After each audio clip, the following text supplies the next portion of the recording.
আসসালামু আলাইকুম। জিভে জল আসার মতো কাকিলা বা কাকিয়া মাছের লোভনীয় একটি রেসিপি নিয়ে আপনাদের সামনে আবারও হাজির হয়ে গেলাম। তো আমার মতো যারা মাছ পছন্দ করেন, আশা করছি তাদের কাছে আমার আজকের এই কাকিলা মাছের রেসিপিটি খুব বেশি ভালো লাগবে। তো রেসিপিটি শুরু করার আগে ভিউয়ার্সদের কাছে ছোট্ট একটি রিকোয়েস্ট থাকবে, অবশ্যই রেসিপিতে লাইক দিয়ে দেখা শুরু করবেন। আর আপনাদের এক একটি লাইক কিন্তু শেয়ারের কাজ করবে। তাহলে চলুন কথা না বাড়িয়ে শুরু করা যাক। তো বেসিক্যালি এই কাকিলা বা কাকিয়া মাছটা আমার হাজব্যান্ডের খুব বেশি পছন্দ।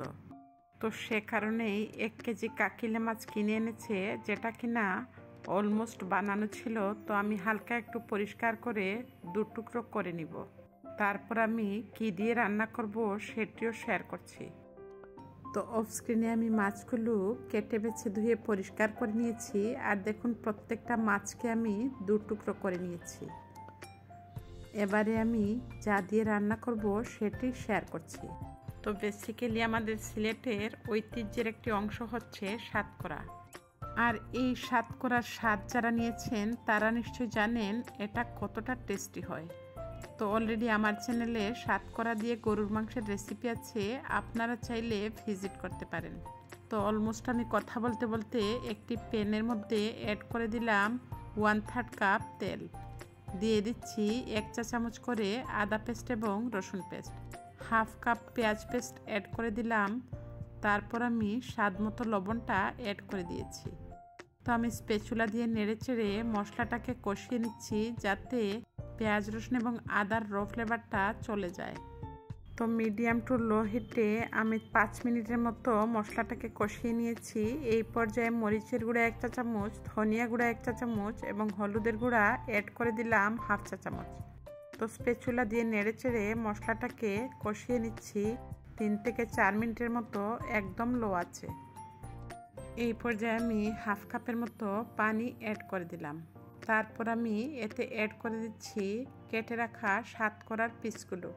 আর অবশ্যই সাতকরাটা আগে সেদ্ধ করে নিতে হবে, এতে করে খুব সুন্দর একটা ফ্লেভার অ্যাড হওয়ার পাশাপাশি খেতেও কিন্তু ভালো লাগবে।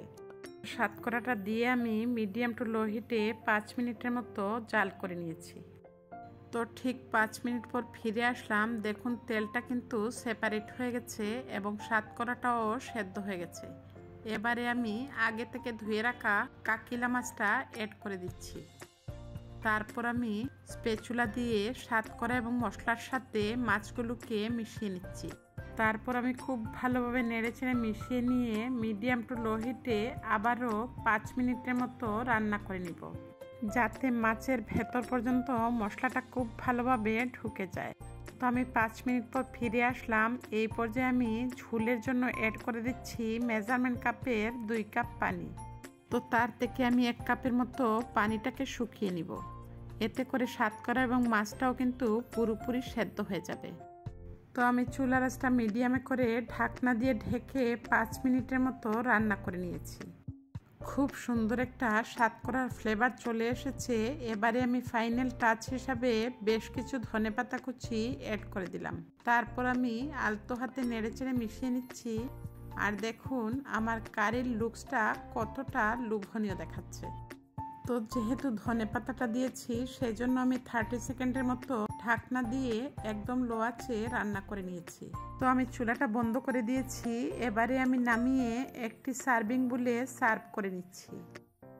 ধোয়া ওঠা গরম গরম কাকিলা মাছ দিয়ে সাতকরার এই রেসিপিটা দেখতে যতটা সুন্দর হয়েছে, খেতেও কিন্তু তার চাইতেও বেশি মজার হয়েছে।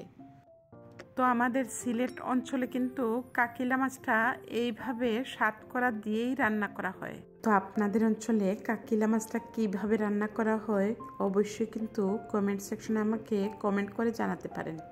তো ভিউয়ার্সদের কাছে বরাবরের মতো রিকোয়েস্ট থাকবে, যদি রেসিপিটি ভালো লাগে আর এই চ্যানেলটি নতুন ভিজিট করে থাকেন, অবশ্যই সাবস্ক্রাইব করে পাশে থাকা বেল বাটনটি বাজিয়ে দেবেন, যাতে যে কোনো রেসিপি দেওয়া মাত্র সবার আগে নোটিফিকেশন আকারে আপনার মোবাইলে পৌঁছে যায়।